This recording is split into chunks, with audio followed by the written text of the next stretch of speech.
There are many things that make Stephen F. Austin State University great, from academics to athletics, but it's their traditions that really make them stand out. Traditions like the Big Dip. Now, if you have any questions about human trafficking or have any information about a possible trafficking situation, please call the National Hotline for Human Trafficking, which you see at the bottom of your screen. Now, Mattel has stated that this rebranding is also an attempt at keeping up with changing times. Now, I have with me two dolls. Now, as you can see, they're quite a bit different than the original Barbie. We have light skin here, we have dark skin here, black hair, brown hair, but other than those few differences, they're still a regular Barbie. They function just the same. They both have dresses. They even come with little shoes that you can take on and off. Now, they're still a quality toy. They're still a classic toy. And really what this is Mattel giving a nod to the diversity and a culture in this current day and age in the hopes that every little girl will be able to see herself in Barbie. To many, the 1950s are known for suburban neighborhoods, rock and roll, and baseball. But in 1959, a toy doll came out that set the stage for all other dolls. The Barbie. Barbie, you're beautiful. You make me feel my Barbie doll is really real. Barbie has been around for 57 years and is known for her glowing blonde hair and crystal blue eyes. But over the past few years, Barbie has been going through some drastic changes. The doll that has long been a symbol of femininity and pop culture is now trying to keep up with that culture by introducing Project Dawn, a new line of Barbies of all shapes, color, style, and size. When you look at children, like in their development, the reason why they're given toys is so that they can express themselves.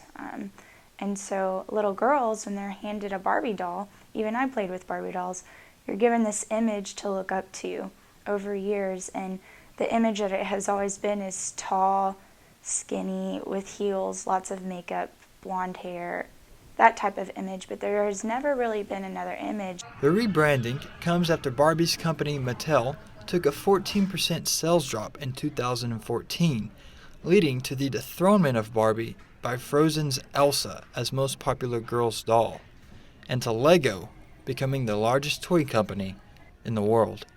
The new line of Barbie will feature 3 new body types: curvy, petite, and tall. And some say this new change is for the better. I think coming from the social work perspective, the multicultural aspect of having different cultures and different races and ethnicities and things like that is beneficial to children because it broadens their perspective of what beauty is and what maybe what they're looking for in the workplace. It's not always this tall, thin, blonde. It can be short and thin or short and stubby or tall. You know, it can be a variety of different things. Now, Mattel has stated that this rebranding is also an attempt at keeping up with changing times. Now, I have with me two dolls. Now, as you can see, they're quite a bit different than the original Barbie. We have light skin here, we have dark skin here, black hair, brown hair, but other than those few differences, they're still a regular Barbie. They function just the same. They both have dresses. They even come with little shoes that you can take on and off. Now, they're still a quality toy. They're still a classic toy. And really what this is Mattel giving a nod to the diversity and a culture in this current day and age in the hopes that every little girl will be able to see herself in Barbie.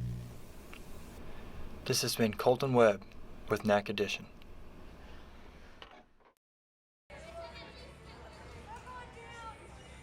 When it comes to sicknesses and ailments, anyone is typically fair game. There's one that affects seniors, college seniors that is, and it's known as senioritis. Senioritis is a slang term used to describe the supposed affliction of students in their final year of high school or college, characterized by a decline in motivation or performance. And for students here on the campus of Stephen F. Austin, it's one bug that is surely going around. Senioritis, yes, it is there.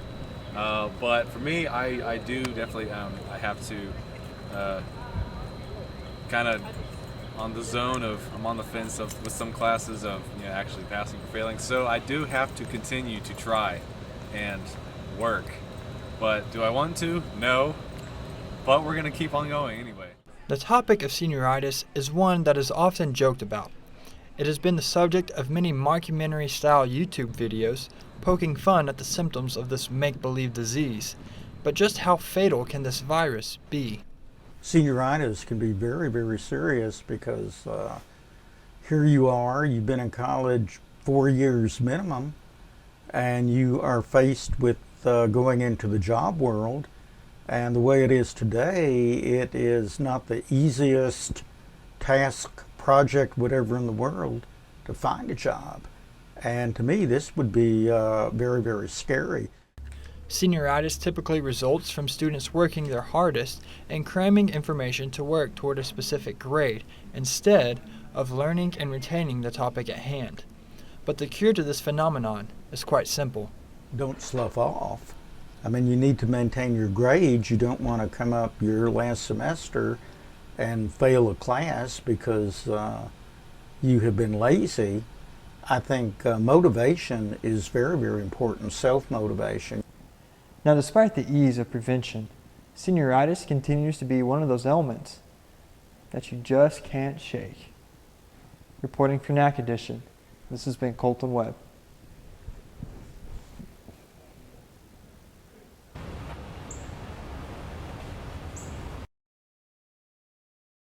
According to American Civil War census data, there were around 4 million slaves in the United States in 1860, but that number is nowhere close to the 27 million that are estimated to be enslaved today in human trafficking. Human trafficking is the fastest growing criminal industry and is defined as the illegal trade of human beings, mainly for the purposes of forced labor and sex trafficking. And to many, the heavy topic of human trafficking can seem distant. But students on the campus of Stephen F. Austin are doing their part to bring this topic a little bit more close to home. On February 25th, students gathered at Surf and Steve for Shine a Light on Slavery Day to bring awareness to the issue. We think in 1865 that slavery ended, especially in the United States, right? But that's just not the case. There are third world countries where people are bonded in labor. There are countries all over Europe where sex trafficking still goes on. The event featured an info booth, times of prayer, and videos of victim stories. Throughout the day, students even stood in chains outside strategic buildings across the SFA campus to shine more light on the growing issue. There are 27 million people in the world that are trafficked that we know of, and only 1-2% of them are ever rescued.